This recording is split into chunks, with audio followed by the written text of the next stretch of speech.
¿Qué tal? Buenas noches. Otro lunes y aquí está Sin Fronteras en la pantalla de TV Ciudad. Maite Sarasola, buenas noches. ¿Cómo le va? Alejandro, ¿cómo estás? Muy bien, con muchísima información. Ustedes se podrán imaginar que el ataque de Irán con drones y misiles por primera vez a territorio israelí habla de una escalada sin precedentes de la guerra en Oriente Medio. Todo esto como respuesta, según el gobierno de Teherán, al ataque que sufrió su embajada y consulado en Damasco, la capital siria, que mató a 16 personas, entre ellas altos dirigentes militares de la Guardia Revolucionaria iraní. Y viniendo para nuestra región, el presidente argentino Javier Milei continúa dando claras señales sobre la afinidad que tiene con Estados Unidos y también con Israel. Así que vamos a estar analizando, por un lado, qué rol y qué papel cumple nuestra región en los conflictos actuales, y por otro lado también nos vamos a estar preguntando cuáles son los planes de Estados Unidos para Latinoamérica. Todo esto en Sin Fronteras.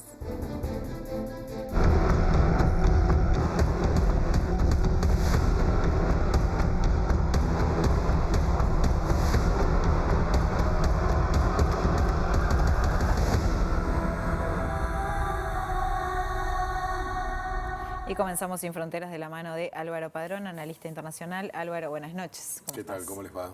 Bien, es imposible no empezar hablando de lo que decíamos al principio, ¿no? Abordar lo que fueron estos eventos del fin de semana que aumentaron la tensión en Medio Oriente al máximo. ¿Qué primera lectura podés hacer de esto que ocurrió? Sí, preocupante, ¿no? Pero es como decía García Márquez, crónica, en este caso, de un ataque anunciado, porque lo decían ustedes recién, ¿no? Es como la respuesta a lo que fue el ataque al consulado de Irán en Damasco, en Siria. Y un ataque que Estados Unidos ya le había avisado a Israel que iba a ocurrir y por eso fue neutralizado en un 99%, ¿no? Quizás fue más como una señal de, bueno, guarda, miren que estamos respondiendo, pero de una forma suave, entre comillas. Es muy buen punto ese, porque sabés que tiene mucho que ver con la intención. Es decir, por un lado, el anuncio inmediato después del ataque al consulado ya se había dicho, vamos a responder. Que había sido el 1 de abril. Sí, incluso hizo el planteo en Naciones Unidas, porque hay, ¿verdad?, un derecho a réplica, en fin. Pero hace 3 días, y eso también es parte de un protocolo, ¿no? Qué locura la guerra, ¿no? ¿Cómo se puede considerar que un aviso te quita parte de responsabilidad? Pero es así. Entonces, por un lado, genera un hecho, repito, de cierto cuidado diplomático, pero por otro también permite que los demás se preparen, y al final el juego es algo así como algo hice, pero no lo suficientemente grave como para que esto se vaya de control. Y lo digo porque yo creo que nos pasó a todos, ¿no? De noche, el sábado o el domingo de mañana decíamos, bueno, acá... Sí, ¿qué se viene ahora, no? Sí. Se manejaba, bueno, Tercera Guerra Mundial, ¿qué es lo que está pasando? Yo diría que si fuera argentino, además, eso se me aumentaría con la actitud que tuvo el presidente, ¿no? De volver de un viaje, convocar un comité de crisis. Sí, tenía una gira que seguía por la Unión Europea, Javier Milei, y decidió suspenderla y volver. El comité de crisis se reunió el domingo a las 20 horas. Invitando al embajador de Israel. Sí, hoy lo desmintió, además. Bueno, pero lo que digo es, lo vemos después porque es parte del juego que nos está pasando en la región, pero mi punto es que es lógico que la gente, mirando las noticias, hubiera sentido el fin de semana que esto se iba al diablo, ¿no? Entonces, no pasa porque yo creo, primero, todo tiene un contexto, sigue siendo básicamente la guerra entre Palestina e Israel, ese es el foco, ahí donde están los cuerpos, ahí donde está la gente muriendo, y yo creo que parte de lo que estaba pasando, lo habíamos visto en los programas anteriores, ¿no? Empezaba de nuevo un desgaste del gobierno de Israel, como ocurrió antes del ataque de Hamas, que había un cuestionamiento muy fuerte, en aquel momento interno, pero ahora, tantos meses después de iniciada la guerra y sobre todo con el nivel de desastre humanitario, de cantidad de muertos, empezaba a haber una presión mucho más fuerte internacional, incluyendo los aliados de Israel, particularmente Estados Unidos, y empezaba también una tensión interna. ¿Se acuerdan que habían vuelto las movilizaciones? Volvieron las movilizaciones por el tema judicial, a los que se agregaron los familiares de los rehenes. Pero te cuento algo más, que hoy el líder de la oposición israelí, Yair Lapid, ha dicho que el gobierno de Netanyahu va a llevar al exterminio a los israelíes, en una crítica muy dura y muy aguda en plena guerra, a raíz justamente de estas políticas, ¿no?, que son las que entienden han sido muy agresivas y que han motivado todo este estado de cosas. No lo dicen de afuera, lo dicen de adentro. Sí, el líder de la oposición, Yair Lapid. Claro, es un judío, ¿no? O sea, no pueden decir un israelita. Entonces, Lo que digo con esto es que hay que evitar ahora los fanatismos. Esto le sirve a los fanáticos y por eso mi punto de conexión, ahora recién en un programa de los compañeros que están haciendo un programa nuevo en el mediodía, decían ¿quién tiene la culpa? ¿No? Y en realidad no hay una culpa genérica, ¿no? Hay sectores a los que les conviene continuar la guerra. Le conviene a los sectores más radicalizados en Palestina, Hamás en particular, le conviene al gobierno de Israel, que está, cada vez que tiene un problema de popularidad aparece un episodio que genera la idea de que hay que cerrar filas de nuevo. De hecho, particularmente a la figura de Benjamín Netanyahu, sí, ¿no? y su gobierno, que es hiperconservador. Entonces, armaron un comité de crisis el domingo y le dieron todo el poder para decir, tenés en tus manos la reacción que corresponda, porque se genera esa idea de ser víctima, de ser atacados, de tener que defenderse. Entonces, pero repito, hay mucho juego de amague acá, ¿no? Y como siempre decimos, ¿no? La primera víctima de la guerra es la verdad, y nos enteramos de un porcentaje bajísimo de lo que realmente está pasando. Entonces, por un lado, yo diría, para bajar esa sensación de caos o de inminencia de una guerra de otro tamaño, por un lado tenemos que fue calculado el daño, o sea, no es que tuvieron un intento de arrasar. No, y si no lo podían hacer sin ningún problema. Y por otro lado, la reacción de los países más importantes que pueden parar a Israel, particularmente Estados Unidos, pero el G7 en general, que además hay que entender que actuaron en la protección de Israel, porque tienen una parte importante de la operativa del famoso escudo, claro. Estados Unidos, Inglaterra y Francia. Después dicen que ellos no están en la guerra, pero tienen allí tecnología, personal. Entonces, con ese poder que tienen frente a Israel, el mensaje fue, no, condenamos, apoyamos, pero no vamos a ser parte de ninguna represalia. Fue un mensaje clarísimo y lo estamos viendo en la reacción de Israel. Todo puede pasar, todo puede pasar, pero sin embargo, lo primero que uno ve es que no hay una respuesta que haga escalar y sobre todo lo que sería más dramático, que empiecen a haber muchos más jugadores en este conflicto. Álvaro, antes de meterme lo del G7, que tiene mucho que ver también, me quedo pensando porque lo que argumenta Irán es que las Naciones Unidas y el mundo occidental no reaccionó ante lo que se consideró directamente un ataque a su embajada y su consulado, que si bien no fue reivindicado por Israel, obviamente todo apunta a que fue Israel. Te digo esto porque hemos estado escandalizados por una intromisión policial de la Embajada de Ecuador a México, se ha armado un escándalo de proporciones internacionales, pero no pasó lo mismo con el bombardeo, por las razones que sea, a la embajada de un país soberano dentro de otro país. Con muchos muertos, además, con muchos muertos. Y muy especiales. Y es una de las cosas que argumentan, el silencio internacional sobre este episodio, que es el que, desata un poco esta última etapa, ¿no? de hechos. Sí, estás dando en el clavo de algo que vuelvo a decir que es hasta un proceso que se hace con toda la intención, que es denunciar en el Consejo de Seguridad de Naciones Unidas y en la ONU en general, que al haber sido atacados tienen derecho a réplica, es un derecho que está establecido en las normas internacionales. Entonces Irán recurre a ese mecanismo primero. Por eso digo que esto era una crónica de un ataque anunciado, porque estábamos esperando que en algún momento ocurriera. No podía no hacer nada Irán después de haber dicho, nosotros vamos a responder porque tenemos derecho.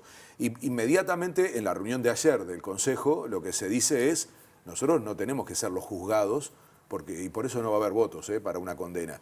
Porque ellos dicen, si no condenaron el ataque al consulado, nos van a condenar a nosotros ahora que no fuimos los que tomamos la iniciativa de esta escalada de violencia. Entonces, el apoyo más fuerte que tienen es con Rusia, que tiene voto además de veto en el Consejo de Seguridad.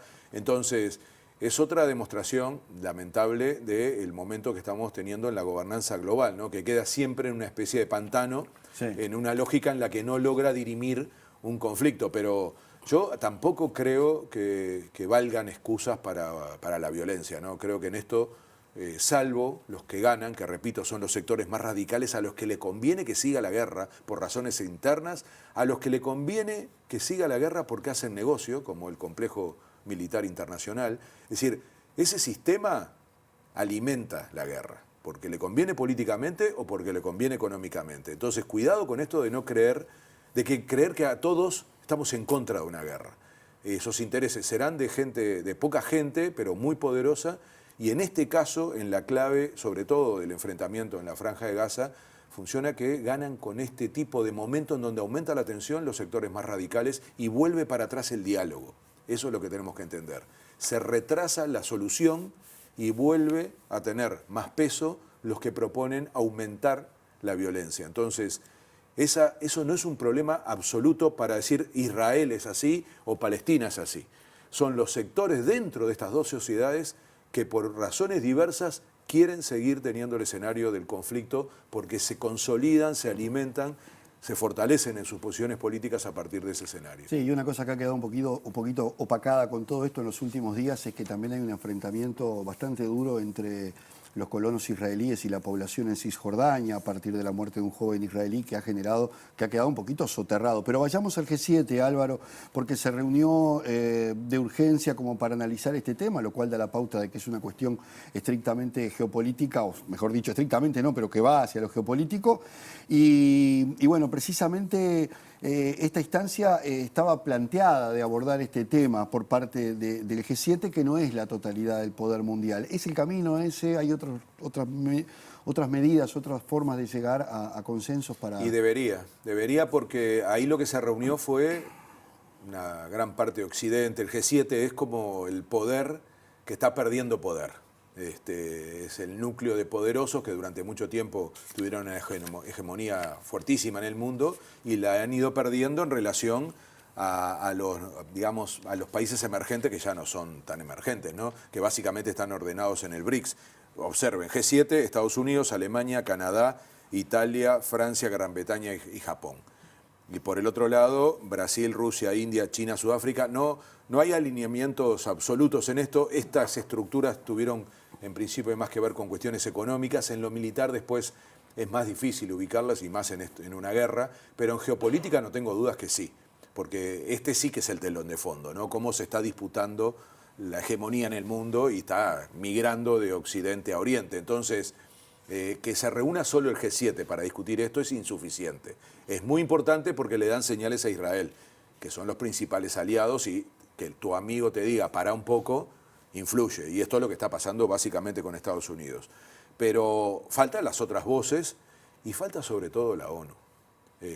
La necesitamos más que nunca y es cuando está en su peor situación.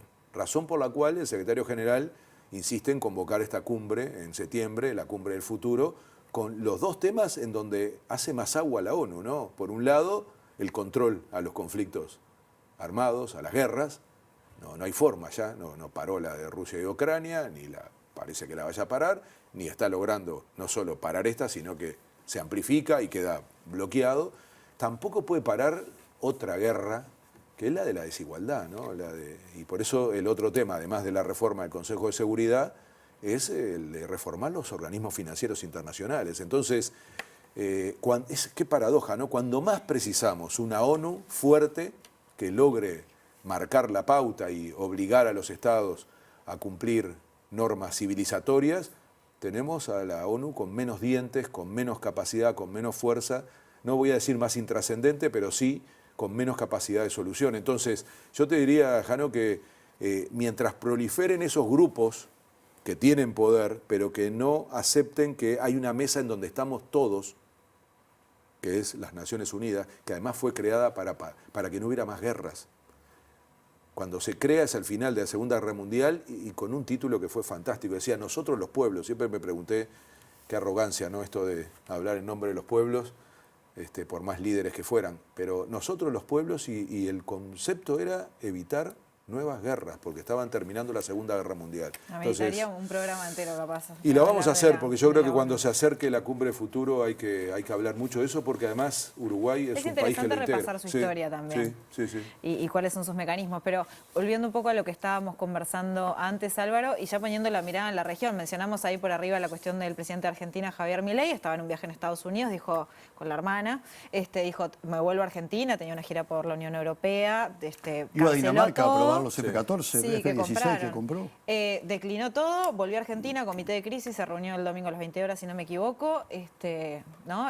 Se alineó completamente con Israel. ¿Qué señales da esto para la región y qué han hecho otros países? No sé cómo ves a Latinoamérica posicionándose respecto a esto? A ver, lo de Argentina es patético, lo del gobierno argentino. Fue como un show, ¿no? Es como, pero además es una necesidad de explicitar su adhesión incondicional. Claro. La señal que da es esa, ¿no?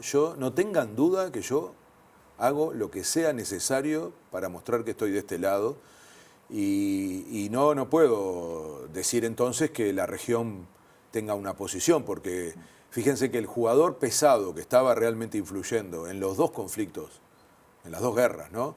Era Brasil, con una cierta neutralidad, pero saliendo un poco del relato más de Occidente, ¿no? Entonces, en la guerra de Ucrania y Rusia no se posicionaba a favor de ninguno de los dos bandos, pero había sido muy duro con Zelensky, ¿se acuerdan, no? Diciendo que tenía una responsabilidad en cuanto a cómo conducía el proceso y demás. Luego, con la guerra en la Franja de Gaza, yo creo que con toda razón, más allá de que pueda haber hecho, como dicen en el fútbol, una moña de más cuando usó el término, en fin, de Hitler y demás, ¿no? Eso es algo que le está costando carísimo dentro de Brasil, en la política interna. Pero yo creo que el reflejo de indignarse frente a la masacre era bastante compartible y de alguna manera todos veíamos que cuando opinaba Brasil eso aparecía en el mundo. Después opina cualquier otro en América Latina y no pasa nada, ¿no? Entonces, un poco Petro, que había sido también bastante duro y tuvo alguna repercusión, algo de Boric, pero yo creo que Argentina y Milei en particular viene a querer como meterse en esa agenda, haciendo la diferencia, mostrando un contraste con la forma que él hace política, ¿no? Con el escándalo, con tratar de que se cuelgue un titular, de una forma que le pasa por arriba a cualquier proceso natural. Ahí viene después Mondino, la canciller, permanentemente a tratar de acomodar el cuerpo y de que Argentina vuelva a poder relacionarse con Colombia, sí, Mondino, con el ¿no? Papa, sí, la va a tener durísima, ¿no? En todo este tiempo con poder, a esta altura trabaja de bombero, ¿no?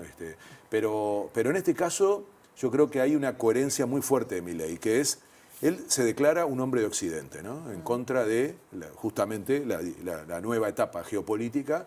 Y del otro lado están los comunistas, es una simplificación increíble que hace. Así arrancó diciendo que no se iba a relacionar más con China, eso por supuesto ya lo relativizó, dijo, se encargan los privados porque negocios tenemos que hacer, pero yo con comunistas no me relaciono, metió a Lula en ese paquete, justamente los dos países que tienen más comercio con Argentina. Sí. Pero bueno, en toda esa locura discursiva, él sí tiene una cosa coherente que dice, yo soy un hombre de Occidente, y para mí Occidente es Israel, no cualquier Israel, el Israel de Netanyahu, porque eso digo, cuidado con generalizar como si en Israel todo el mundo pensara igual. Estábamos diciendo que hasta hace poco había condiciones de que se cambiara el gobierno, ¿no? Entonces, él quiere llevarse bien con este gobierno, como también en relación a Estados Unidos se lleva bien con Trump, no con Biden. Él espera un triunfo de Trump, todas cosas muy peligrosas en términos del futuro de Argentina y muy peligrosas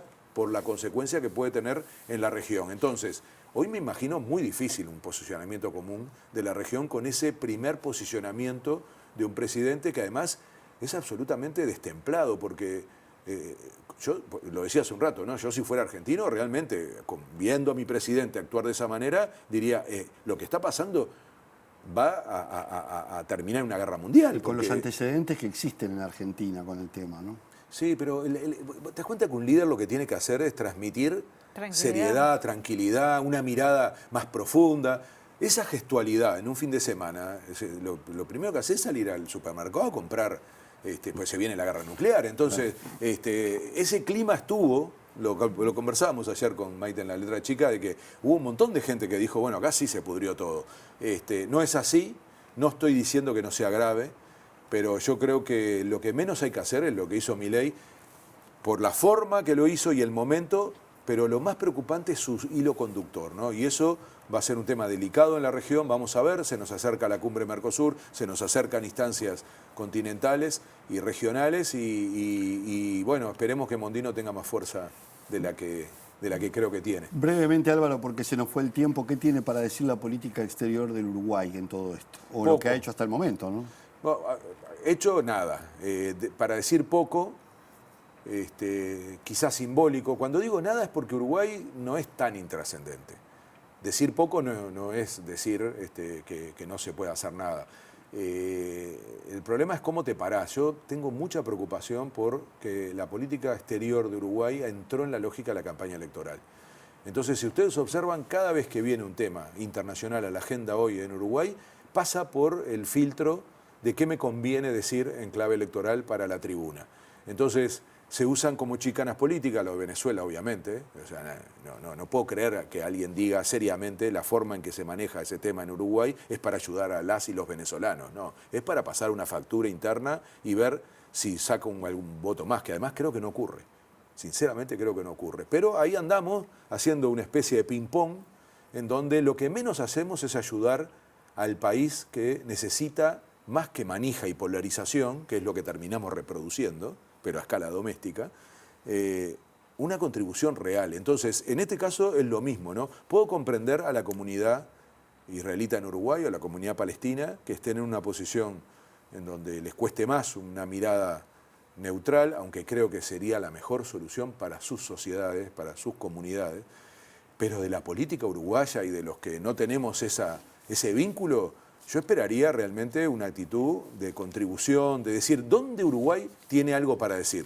Bueno, las Naciones Unidas tenemos un voto y en otros organismos, entonces, pero bueno, la verdad que perdí un poco la esperanza porque creo que la campaña electoral ha puesto la política internacional en un lugar muy complicado. Espero, creo que lo deberíamos hacer, invitar en este programa, de pronto cuando pasen las internas, a que vengan los candidatos a decir qué piensan de la política internacional en un sentido amplio, no en cada vez que aparece un conflicto, sino cómo piensa hacer política internacional en esta época.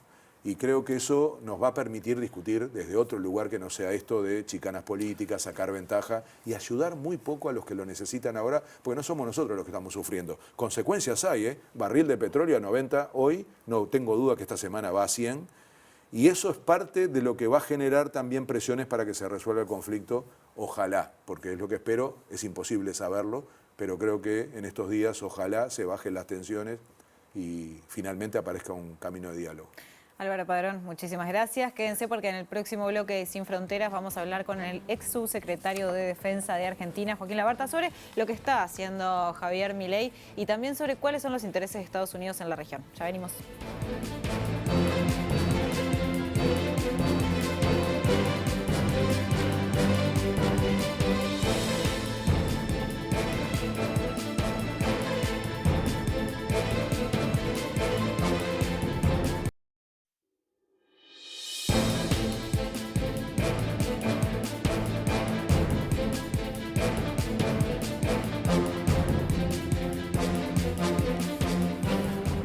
Como decíamos al comienzo del programa, en las últimas semanas el presidente argentino, Javier Milei, ha marcado un firme alineamiento con Estados Unidos e Israel. En el caso de Estados Unidos, recibió en el sur argentino a Laura Richardson, jefa del Comando Sur de los Estados Unidos precisamente, y anunció la construcción de una base militar conjunta en la Patagonia. Y además, la Autoridad General de Puertos firmó un memorándum de entendimiento que habilita la llegada del Cuerpo de Ingenieros del Ejército de Estados Unidos en una de las cuencas de agua dulce más grandes del mundo. Y reafirmando todo esto en las últimas horas y a partir de la situación planteada entre Irán e Israel, el presidente Milei suspendió una gira que iba a desarrollar en Europa luego de estar en Estados Unidos y en la noche de ayer se reunió con el comité de emergencia del gobierno y recibió al embajador israelí en Argentina. Y para hablar sobre estos hechos, entonces vamos a recibir desde Buenos Aires al ex subsecretario de Defensa, Joaquín Labarta. Joaquín, buenas noches y gracias por estar con nosotros. ¿Qué tal? Buenas noches, ¿cómo están? Muy bien. Hubo varias visitas de figuras sumamente importantes de Estados Unidos a Argentina. ¿Cómo ves esta llegada, esta especie de desembarco de estas figuras? Estamos hablando de figuras militares, de la CIA. ¿Qué intereses hay por detrás y cuál es el rol que está jugando en esto Argentina? Bueno, lo primero para decir es que algunas figuras son de importancia y otras no tanto. A mí me llamó mucho la atención que el presidente de Argentina reciba a la jefa del Comando Sur. Si pensamos de los 5 comandos que tiene Estados Unidos, el Comando Sur es el menos importante de todos y que el presidente de la Nación, por una cuestión además institucional, se rebaje a recibir a una general norteamericana que la podría haber recibido el jefe del Estado Mayor Conjunto o el ministro de Defensa, si uno le quiere dar mucha relevancia, ya habla de una política no solo de alineamiento por parte de la Argentina y del presidente Milei, sino también de un desequilibrio, les diría, en las proporciones que deben medir las relaciones internacionales. Todas estas visitas que públicamente el presidente no nos expresa a los argentinos cuál es su fin, salvo la que mencionabas, que con la general Richardson él en Ushuaia, en un atril, hizo estas declaraciones que hasta donde nosotros conocemos no tiene ningún documento oficial, no hay absolutamente nada más allá de sus declaraciones que por supuesto tienen peso, ¿no? Joaquín, ¿qué importancia tiene la Patagonia desde el punto de vista de soberanía y de defensa? Porque hasta ahora siempre lo hemos visto como ese espacio que está al sur, pero obviamente que reviste una importancia fundamental desde muchos aspectos geopolíticos, pero también económicos. ¿Cuál es en definitiva el alcance precisamente de esa importancia de la Patagonia? Mira, lo primero que me gustaría decir es que Ushuaia, para los que no lo conocen, Ushuaia históricamente ha sido dos cosas para la Argentina. Ha sido una prisión militar y ha sido una base naval. Históricamente, mientras eso fue lo que nosotros llamamos territorio federal. Luego, en los años 90, a partir del año 91, que Ushuaia se convierte en una provincia de la Argentina, comienza con una ley de promoción industrial. La Argentina allí colocó un objetivo que era desplegar mayor cantidad de población para justamente tener una defensa de su soberanía, no solo en este territorio estratégico en materia de recursos naturales, digo, es allí donde, en la Patagonia Argentina, donde se encuentra el gas, el petróleo no convencional, es nuestra puerta de entrada. Nosotros somos un país bicontinental y es nuestra puerta de entrada a la Antártida, es allí donde tenemos la mayor cercanía con nuestras Islas Malvinas, es decir, para nosotros es un punto estratégico. Lo que sucedió con el tiempo es que cuando Ushuaia empezó a crecer con el régimen de promoción industrial, y además se convierte en una ciudad muy pero muy turística a nivel internacional, la base naval que tenía allí la Armada queda en el medio de la ciudad. Y la Armada tiene una idea muy importante, que es, mudemos esta base naval que existe en Ushuaia a la península de Ushuaia.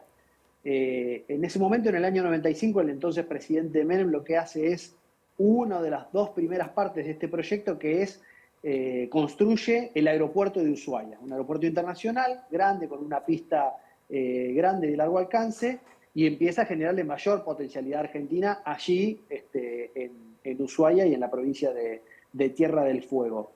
Este proyecto, lo que yo les quiero decir de esta base naval que ahora le llaman integrada, es un proyecto viejo que comenzó en los años 90, es un proyecto que en la primera gestión del exministro de Defensa Rossi, allí por el año 13-15, se comenzó su construcción. Es un proceso que va muy lento, pero que avanza. En la última gestión del ministro Rossi Tayana también se avanzó en esta base naval, que nosotros le llamamos conjuntas porque la idea es que no solo sea una base naval de la Armada Argentina, sino de las tres fuerzas. Pero estas declaraciones de Milei, como les digo, primero choca de lleno con la Constitución argentina. El artículo 75, inciso 28, prohíbe el ingreso de tropas extranjeras en la Argentina sin autorización del Congreso. Entonces, lo primero para decir es, Milei no puede hacer esto. Tenemos un andamiaje legal, tenemos una Constitución y necesita autorización del Congreso. Esto no quita que tenga peso lo que diga el presidente Milei, pero también habla de una manera de proceder que, bueno, a los argentinos a muchos nos da mucho calor y mucha vergüenza, pero son más declaraciones rimbombantes o bravuconadas que hechos de la realidad. Si me preguntan a mí, yo creo que esta declaración con Laura Richardson al lado tiene más que ver con intentar dirigir un mensaje a los Estados Unidos, de decir, vamos a frenar aquí el avance de la República Popular China, que con algo real de que la Argentina vaya a terminar con una base militar común. Y en este sentido, entonces, también el memorándum que se firmó para el tema de la hidrovía Paraná-Paraguay, ¿tampoco correría o sí? Sí, porque eso en realidad es una intención de un acuerdo de colaboración. Ajá. Que se Sí me implicaría la parece, presencia de militares estadounidenses ahí, ¿verdad? sí, pero lo que pasa es que ahí hay una trampita, por así decirlo. Siempre que ingresan tropas extranjeras necesitas autorización del Congreso. En este caso sería para hacer obras civiles. Esto de todos modos es gravísimo. Yo siempre los recuerdo, no solo para los argentinos, sino a todos los latinoamericanos, que Estados Unidos, un país ultracapitalista, nunca delegó sus ríos interiores, las inspecciones, el dragado a un privado. Lo hace el ejército de los Estados Unidos. Este convenio, por supuesto, que tiene intencionalidades detrás. No sé si se va a llegar a ejecutar. Yo lo que noto de todos modos es eso, es que hay muchas declaraciones, hay muy poco andamiaje legal y ejecución para que las cosas sucedan, porque todos los estados tienen sus burocracias y sus andamiajes legales que yo noto que no, por desconocimiento muchas veces y otras veces porque simplemente no es posible y porque el gobierno tampoco tiene mayoría en ninguna de las dos cámaras. Entonces a veces es más declaraciones rimbombantes que hechos de la realidad. Sí está claro que el presidente quiere por sí solo intentar alinear a Argentina, tanto con Estados Unidos como habrán visto la vergüenza de lo que sucedió ayer, del comunicado que la oficina del presidente de Estados Unidos tuvo respecto de la situación en Israel. Y no sé si además pudieron observar cómo de alguna manera se transformó el embajador israelí en Argentina en parte de una reunión de gabinete y luego en el vocero de la presidencia. El vocero presidencial lo presentó y habló el embajador como si fuera parte del gobierno. Esto es de un nivel de escándalo inusitado. Joaquín, a propósito de esto, que obviamente era lo que íbamos a mencionar, este regreso apresurado de Milei desde Estados Unidos, bueno, esta reunión con estas características, ¿qué se puede esperar del papel de Argentina en este conflicto y cómo se explica el camino elegido por Milei justamente en un momento de crisis absoluta entre Israel, Irán, Oriente Medio en general? Mira, primero creo que nos está arrastrando a un conflicto donde Argentina tiene una posición histórica de neutralidad. Después, por supuesto, ustedes recordarán que en los años 90, cuando de la presidencia de Menem, cuando nosotros intervenimos en Medio Oriente y enviamos al Golfo Pérsico en la primera incursión en Irak y Estados Unidos tropas, terminamos con 2 atentados terroristas en la Argentina. Yo creo que esta incursión de poner a la Argentina y que termina arrastrando inclusive a la región bajo la línea de fuego de 2 teocracias fundamentalistas es de un nivel de riesgo y de un nivel de desconocimiento y de brutalidad con la que se maneja el presidente jamás vista. Más allá de la vergüenza que nos produce a muchos tener este presidente, como decía el general Perón, la verdadera política es la política internacional. Uno puede hacer estupideces en el orden interno de la política interior, que tienen más o menos consecuencias, pero que se pueden revertir. Pero en materia internacional, esto me parece que es distinto, que es complejo, que nos pone en riesgo a los argentinos, que va a poner más aún en riesgo a nuestra economía, y nos pone bajo la línea de fuego de un conflicto con el que la Argentina, más allá de las expresiones que podría tener con su voto en Naciones Unidas, no tiene absolutamente nada que ver. ¿Cómo, para ir cerrando entonces, cómo sigue este tema? ¿Es el Congreso entonces el que se tiene que parar para frenar estas intenciones de Milei o por dónde va el camino? Sí, correcto. A ver, no sabemos qué va a hacer porque este presidente no nos deja de tomar por sorpresa, pero por un lado, si quisieran crear realmente una base militar en Ushuaia conjunta con los Estados Unidos, eso necesita autorización del Congreso de la Nación. Así que deberían ser los pasos a seguir. Yo no sé realmente si está en la intencionalidad avanzar en esto. Porque, como les digo, no hay un documento, no hay una asignación presupuestaria, no hay absolutamente nada al respecto más allá de estas declaraciones mediáticas del presidente. Joaquín Labarta, ex subsecretario de Defensa de la República Argentina, muchísimas gracias por estos minutos con nosotros aquí. Bueno, les agradezco su tiempo y un placer, escuché el bloque anterior, un placer escucharlo. Gracias, muy amable. Muchas gracias y bueno, quédense que en el próximo bloque vamos a estar hablando con el doctor en ciencia política, Julián González Weir. Ya venimos.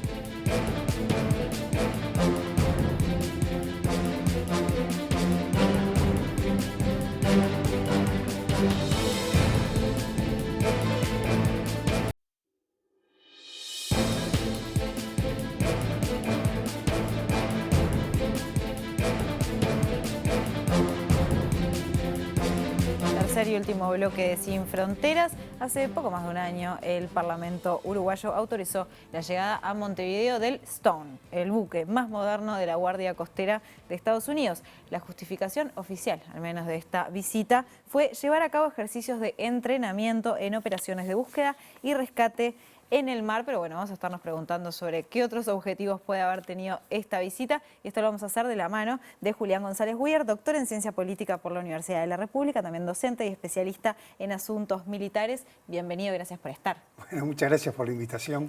En su momento tú escribiste que la intención fue obtener información sobre el Atlántico Sur y en particular la actividad de los pesqueros chinos en la zona.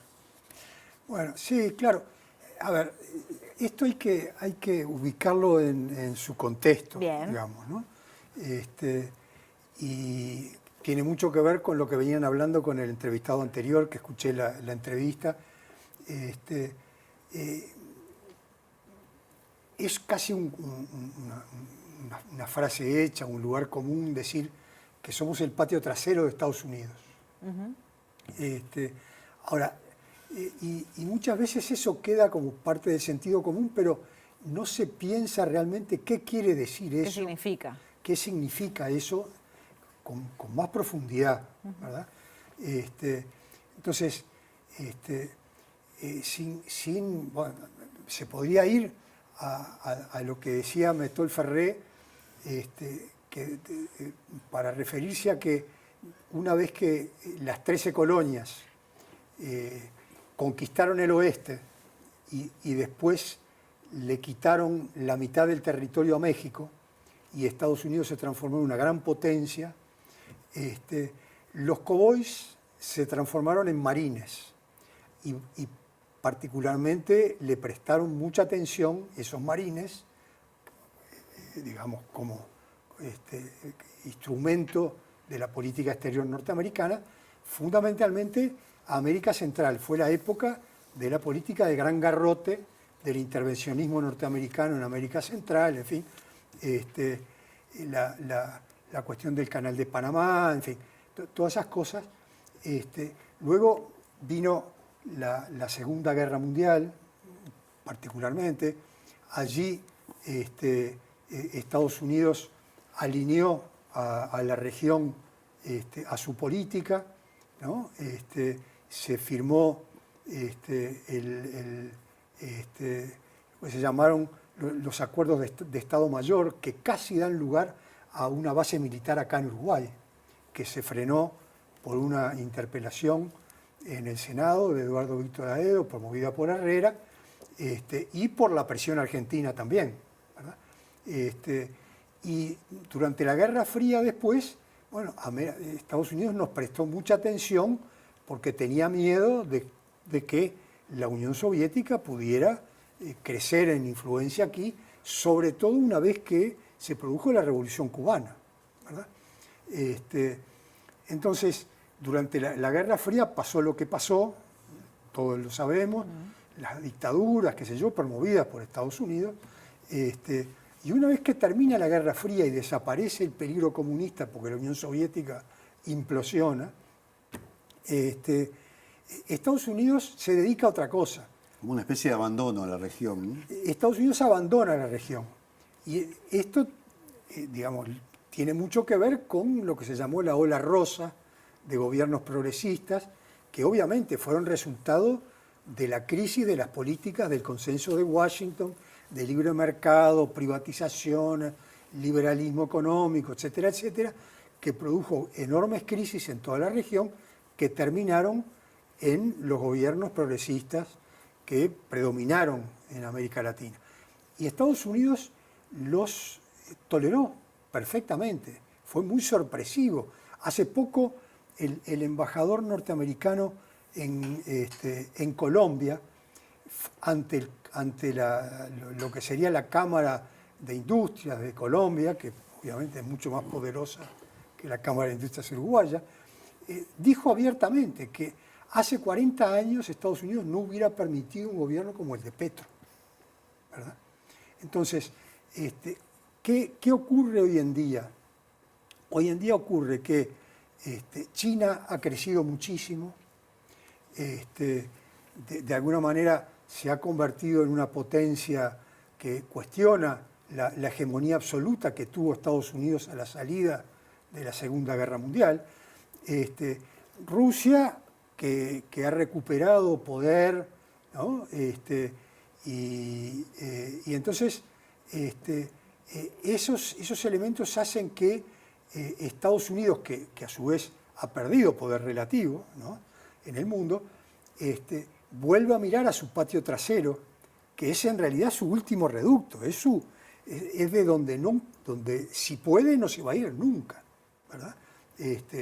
Y tiene mucha aprehensión de que China gane influencia en nuestra región. Que ya es el principal socio comercial de América Latina, China, ¿no? O sea, justamente. Entonces, de ahí esta presencia creciente, activa, hasta bochinchera de representantes militares y políticos de Estados Unidos en la región, porque bueno, lo que buscan es, digamos, evitar de que los países de la región puedan, digamos, fortalecer sus lazos con China. Y ustedes saben, la política exterior norteamericana, desde hace ya al menos 5 o 10 años, ha tendido crecientemente a obligar a todos los países del mundo a alinearse con Estados Unidos. O estás conmigo o sos mi enemigo. Algo por el estilo, ¿verdad? Y entonces, digamos, obviamente América Latina tiene que ser amigo de Estados Unidos, no puede ser otra cosa, desde el punto de vista de las autoridades norteamericanas. Ahora, ¿qué es lo que tenemos que hacer nosotros frente a eso? Hacer lo que hace Milei, ¿no? Por nosotros decís Uruguay, por ejemplo. Uruguay. Milei es de alguna manera el prototipo del cipayo. Cipayos eran las tropas de indios de la India, cuando el Imperio Británico ocupaba la India, que estaban a las órdenes del Imperio Británico. Entonces, se llamaban cipayos. Entonces, digamos... Por extensión el término ha quedado. Por extensión el término ha quedado para todo aquel que se pone al servicio del imperio de turno, ¿verdad? Sí. No, Julián, y es por eso que Estados Unidos envía su nave más sofisticada como la que ha enviado la Guardia Costera. ¿Ese es el motivo por el cual quiere tener una presencia aquí en esta región? Bueno, claro, Estados Unidos quiere fortalecer los vínculos con la región, muy particularmente los vínculos militares.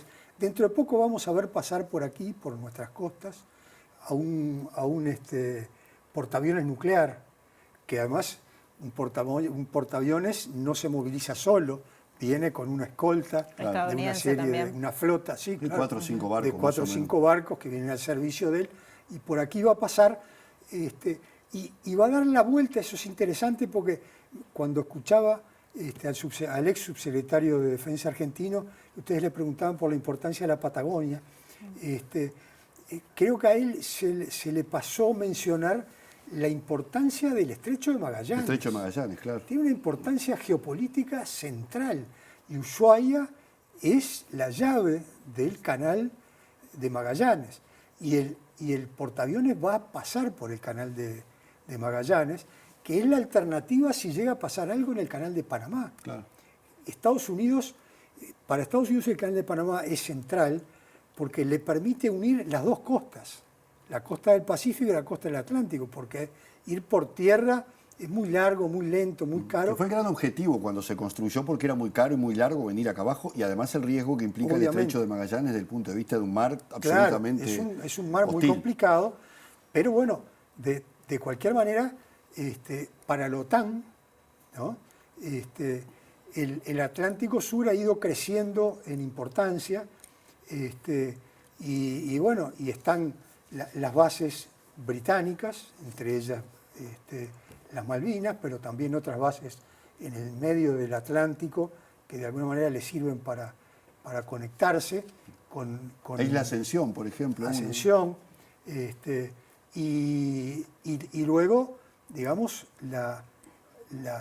el Ushuaia o algo en la Patagonia completaría ese esquema de la OTAN, frente al cual los países de la región han creado un acuerdo que se llama SOPACAS, Zona de Paz y Cooperación del Atlántico Sur, que establece que en el Atlántico Sur no puede haber armas nucleares y que es una zona de paz y de cooperación. Y ese tratado lo han firmado los países de América Latina que tienen costas sobre el Atlántico y también los países de África. Que bueno, es un poco el escudo que tenemos frente a la posibilidad de que la OTAN tienda a extenderse hacia nuestra región. Y Milei ha tenido algunos guiños incluso, ¿no? Como participar como asociado, no como integrante permanente, pero sí como asociado, bueno, como alguna vez se le planteó a Colombia, ¿no? Bueno, Colombia es y Argentina es también, porque Menem la convirtió en miembro asociado, que además hay un gran parentesco entre la política de relaciones carnales de Menem con Estados Unidos y la política que está intentando llevar adelante el presidente Milei en este momento, ¿no? Y eso para nosotros es muy peligroso y muy contraproducente además, porque creo que a la región y en particular a Uruguay no le conviene en absoluto alinearse con ninguna de las potencias, ni con China, ni con Estados Unidos, ni con Rusia.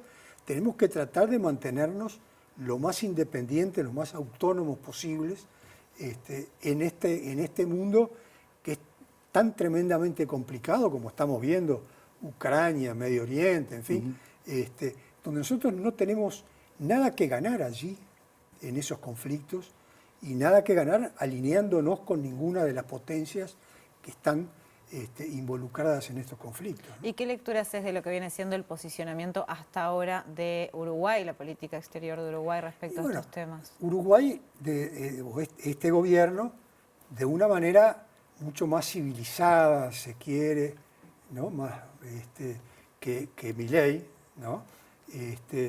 Pero también ha tenido señales muy claras de alineamiento con Estados Unidos desde a los 15 días de asumir este gobierno que está terminando. La Cancillería uruguaya hizo una declaración rompiendo la adhesión uruguaya a UNASUR, volviendo a Uruguay al Tratado Interamericano de Asistencia Recíproca, que es el hermano mayor en realidad de la OTAN.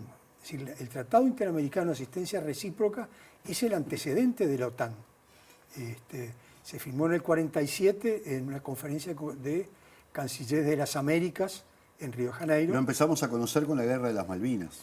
Bueno, pero eso ya venía de... Sí, claro. Antes había sido muy importante durante toda la Guerra Fría. Y bueno, lo que demostró la Guerra de las Malvinas fue que en realidad el TIAR, que había sido promovido por Estados Unidos, no era un tratado de asistencia recíproca de la región, sino que era un instrumento de Estados Unidos para oponerse al comunismo, pero que puesto en la opción de respaldar a un socio de la OTAN o a un socio del TIAR, obviamente Estados Unidos respaldó al socio de la OTAN. Fue un grave error de cálculo de los militares argentinos. ¿Cómo viene siendo la respuesta de China a todo esto? Porque quizás uno puede pensar que ha tenido una estrategia bastante más silenciosa en lo que refiere al avance comercial, no solo en Latinoamérica, sino también pienso en el continente africano. Pero ante esto de Estados Unidos, ¿no? Este avanzar en Latinoamérica, ¿hay una respuesta? ¿No hay una respuesta? En realidad, esto merecería un programa aparte. Claro. Porque en general, desde Occidente, quizás se sobreinterprete o se haga una interpretación sesgada de la política de China, muy particularmente lo que se llama la ruta de la seda o el cinturón de la seda, qué sé yo, el Silk Road, qué sé yo, de China, que es un gran proyecto de infraestructura, ¿no? De financiamiento de infraestructura en el mundo, en realidad, ¿no? Pero se lo presenta desde Occidente como un proyecto imperialista de China y con objetivos políticos, ¿verdad?, de dominación por parte de China. Pero en realidad hay estudios que muestran que la verdadera razón de este gran proyecto de financiamiento de infraestructura fuera de China fue que China tenía un terrible excedente de capitales que no sabía qué hacer con ellos y que si se los guardaban en casa, si lo invertían en casa, podía generar una gran crisis. Y entonces, ¿qué hicieron? Idearon esta cuestión de invertir afuera.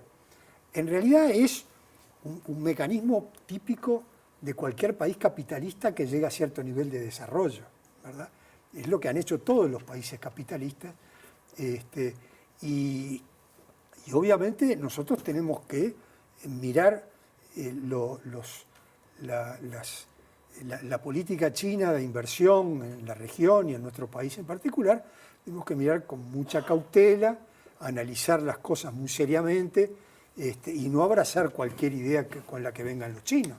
Obviamente, ver si nos sirve, si no nos sirve y qué consecuencias puede tener desde el punto de vista económico, desde el punto de vista político, desde el punto de vista geoestratégico. Tampoco estoy planteando que nos alineemos con China, nada de eso. Creo que nuestra política tiene que ser de autonomía, ¿verdad? Y de ir navegando estas aguas tormentosas con la mayor cautela posible y obviamente tratando de apoyarnos lo más posible con la región. Claro. Por eso lo de Argentina es muy grave para nosotros, porque Argentina, digamos, la política del presidente Milei va a tender a alinearnos a los países de la región con Estados Unidos, cosa que no nos conviene. Justamente a propósito de eso y para terminar, Julián, hablábamos de la visita de la jefa del Comando Sur a la Patagonia, ese memorándum que se firmó entre Argentina y Estados Unidos para tener presencia en la cuenca nada más y nada menos que del Paraná-Paraguay.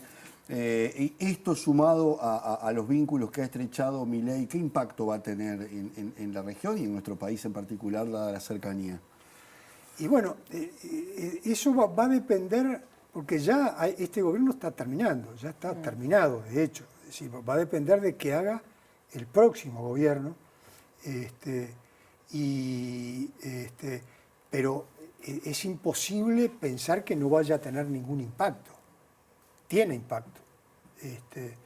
Y habrá que ver también, como decía el entrevistado anterior, en qué medida Milei logra concretar estos anuncios, estas actitudes cipayas que ha tenido, por eso de ir a Ushuaia a reunirse con la jefa del Comando Sur es una cosa insólita, ¿verdad?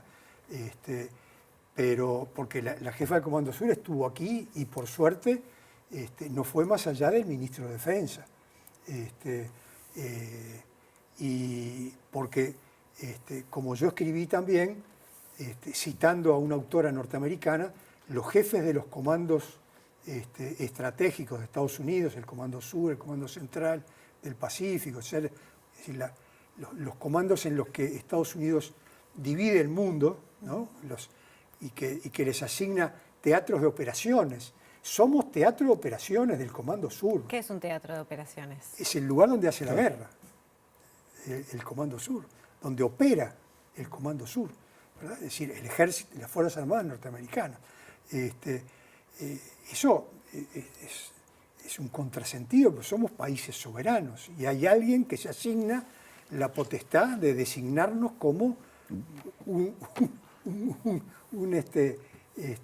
teatro de operaciones. Y también perdón, pero cuando escuchaba a Richardson hablar, hay como una construcción del relato muy paternalista por parte de Estados Unidos, de que como que de alguna manera cuando ella hablaba de la situación de América del Sur y de China, como que nos vienen a salvar. Bueno, lo que pasa es que ahí tenemos que volver otra vez a lo que yo les Pero planteaba hoy. se repite por eso, ¿no? Claro, se repite la historia. A lo que yo les planteaba hoy de las 13 colonias y cómo las 13 colonias entendían a los habitantes originarios de Estados Unidos, a los negros esclavos y también a los hispanos, a nosotros, como seres humanos de segunda categoría y a los habitantes autóctonos y a los negros como subhumanos, ¿no? Y de ahí surge la idea del destino manifiesto de Estados Unidos, que el destino manifiesto es la dominación del mundo, y en particular de América Latina, porque nació, primero, esto tiene que ver con lo que les decía de la expansión al oeste, y el despojo a México, y luego la expansión hacia el sur. El destino manifiesto primero fue ocupar América del Norte, después fue ocupar América Central y el Caribe, y luego América del Sur. Luego se extendió al conjunto del mundo y pareció que se iba a llegar al punto cúlmine después que desaparece la Unión Soviética y se había terminado la historia, como dijo Fukuyama, y se había impuesto el libre mercado urbi et orbi. Hay un libro muy bueno del profesor Jorge Mahfoud que habla justamente de la filosofía de todo eso, cómo se fue construyendo en principio también dentro del propio Estados Unidos, sí, con esa historia, y después hacia el resto, primero acá, ¿no? Por supuesto en Latinoamérica. Exacto. Muy bien. Muchísimas gracias por acompañarnos. Bueno, pero termina. No, ya está. Estamos, es decir, creo que se repite la historia. Lo que tenemos que tener es la dignidad y la claridad política suficientes para ser capaces de diseñar nuestra propia política autónoma que nos permita manejarnos en este mundo tan complicado y tan peligroso, además. Julián González Buyer, muchísimas gracias por acompañarnos. Un placer escucharte. Un gusto. Gracias. Nos vamos y yo a usted lo despido, Gabart, porque sí, se nos hasta va mayo. de vacaciones. Sí, pero me dijeron que me iban a estar molestando capaz un poquito. Sí, claro que sí. No los Te voy a vamos a abandonar. extrañar un montón. Muchísimas gracias por acompañarnos a ustedes y nos vemos el próximo lunes entonces. Hasta luego.